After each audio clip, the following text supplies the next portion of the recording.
अस्सलाम वालेकुम, मेरा नाम है उमैर और आप देख रहे हैं क्रिएटिव उमैर। आज मैं आपको समझाऊंगा और बताऊंगा कि असली लेदर, असली चमड़ा और नकली चमड़े में कैसे आप फ़र्क जानेंगे। क्योंकि जब भी आप किसी दुकान पे जाते हैं तो आपको जो सेलर है वो ऐसे बताता है कि ये तो असली चमड़ा है, ये हाई क्वालिटी चमड़ा है, ये कभी ख़राब नहीं होगा।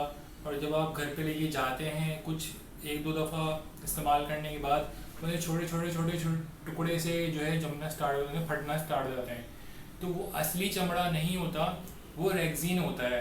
हमारे पास जो अभी दो प्रोडक्ट्स हैं उनमें मेरे पास एक असली चमड़ा का बना हुआ वॉलेट और एक रेक्सीन की बनी हुई चेयर।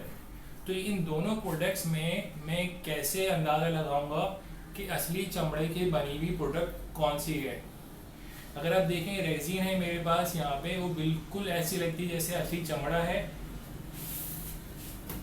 लेकिन असल में वो चमड़ा नहीं है, वो रेजिन होती है।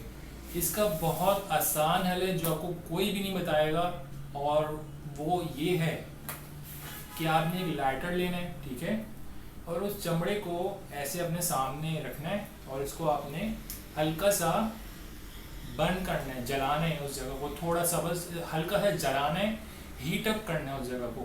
जब आप उस जगह को हीट अप करेंगे बिल्कुल ऐसे जैसे आपने लाइटर हल्का सा लिया,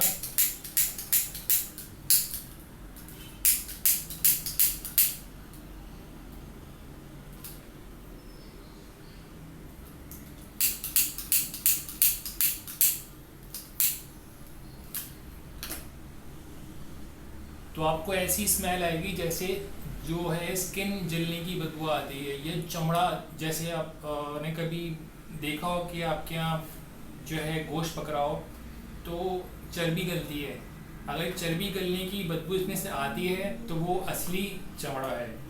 अगर इसमें से प्लास्टिक जैसी बदबू आती है, प्लास्टिक जैसे कभी आपने कचरा जलाया हो तो उसमें कोई प्लास्टिक जल रही हो तो उसमें से प्लास्टिक जलने की गंदी सी बदबू आती है, तो आप वो फ़ौरन पहचान जाएंगे। लेकिन अगर असली चमड़ा होगा तो असली चमड़े में से आपको ऐसी फील होगी कि स्किन जल रही है, या जो खाल है कभी आपकी आग के ऊपर से गुजर जाती है, चूल्हे के ऊपर से आप कुछ उतार रहे होते हैं तो आपकी स्किन थोड़ी सी जल सी जाती है, आपके जो बाल हैं वो जलते हैं, तो वैसे ही बिल्कुल स्मेल आएगी आपको चमड़े को जलाने की बिहाफ पे। तो इसका सिर्फ और सिर्फ यही आसान तरीका है पता करने का कि असली चमड़ा है या नकली चमड़ा है। अगर आपको ये वीडियो अच्छी लगी है तो प्लीज़ लाइक करें, शेयर करें, सब्सक्राइब करें। ख्याल रखिएगा। अल्लाह हाफिज़।